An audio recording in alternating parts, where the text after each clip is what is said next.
evening, troopers. Oh, I'm burping on camera. Good evening, thanks for watching.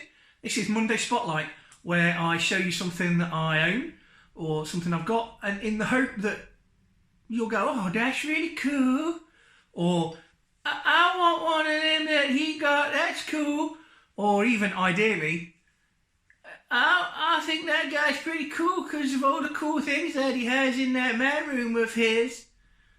I wish I was his friend. That's the idea, really. You know, that's what it is. It's all attention. It's all attention. So I want to show you something that I bought clocking onto about probably at least 25 years ago, which is terrifying when you think about how long ago that was.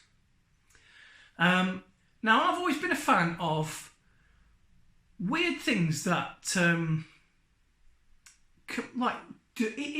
intelligent, educated, rational people fixate on, even though it's fairly obviously not true, and will defend to the death.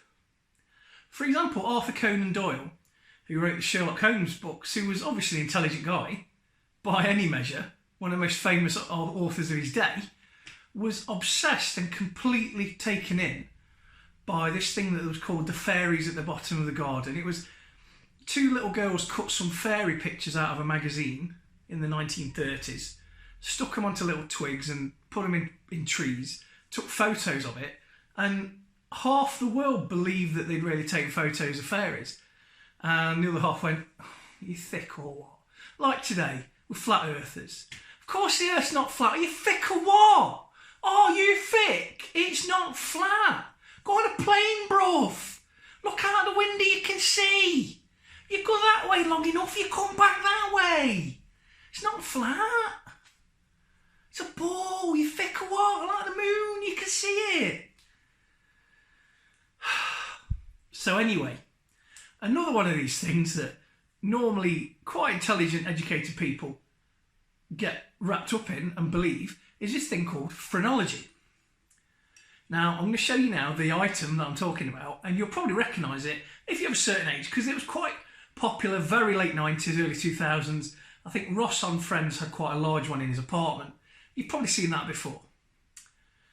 And this, I remember buying it, clear as day, in some weird kind of ex-catalog, it's very handsome, isn't it?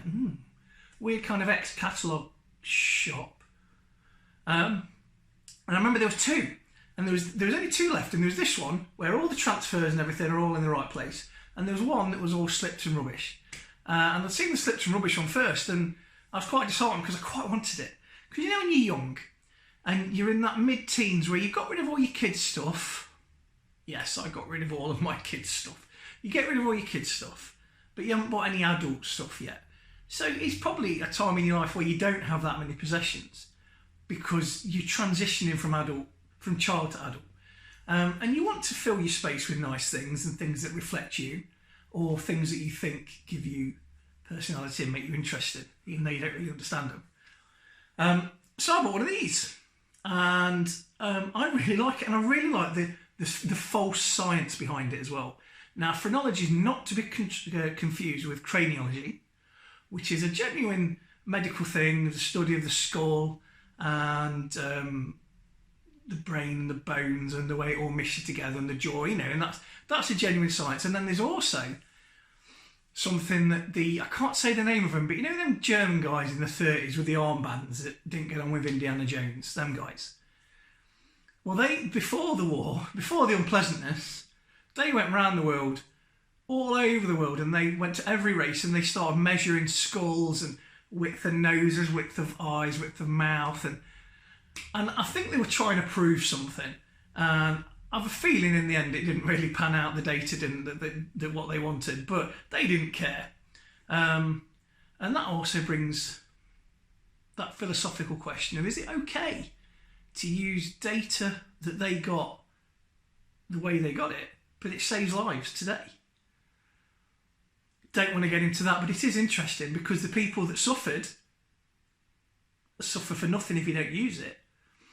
But would you want your life to be saved using something that caused so much suffering? Anyway, that's a bit too serious for this. This is Monday Night Spotlight. We're looking at a ceramic head. Not the philosophy of Third Reich medicine. I said it. There you go. That's me banned off YouTube now forever. So I bought it and it explains phrenology. Phrenology is absolute bonkers hokum.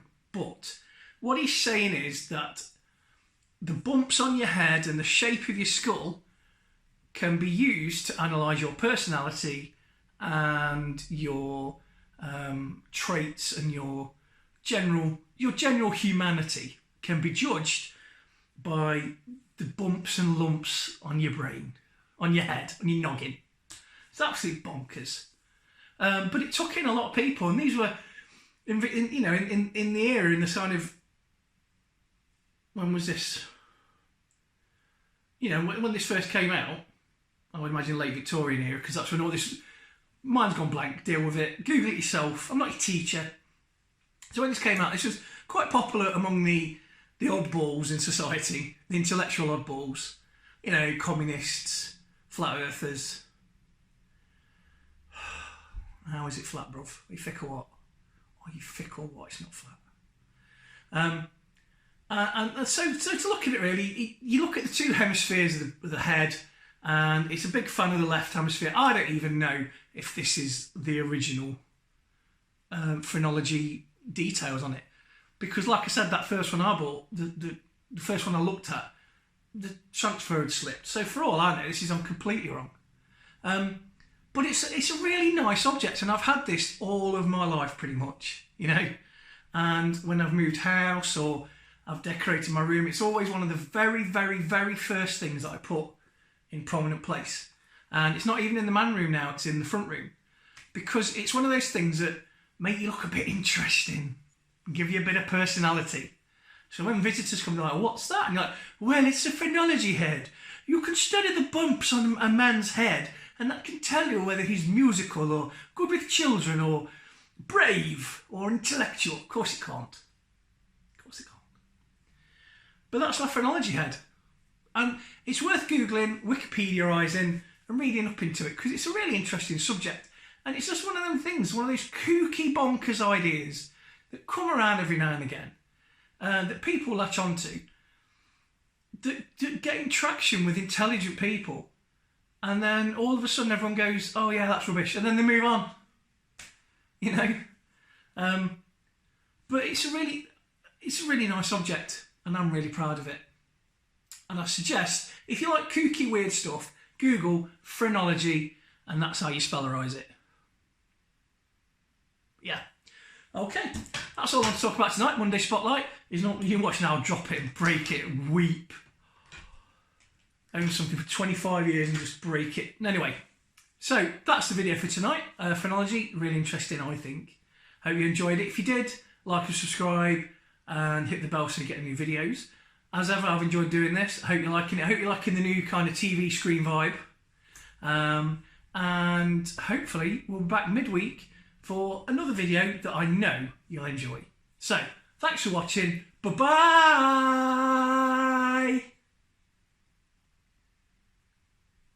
My wrist hurts.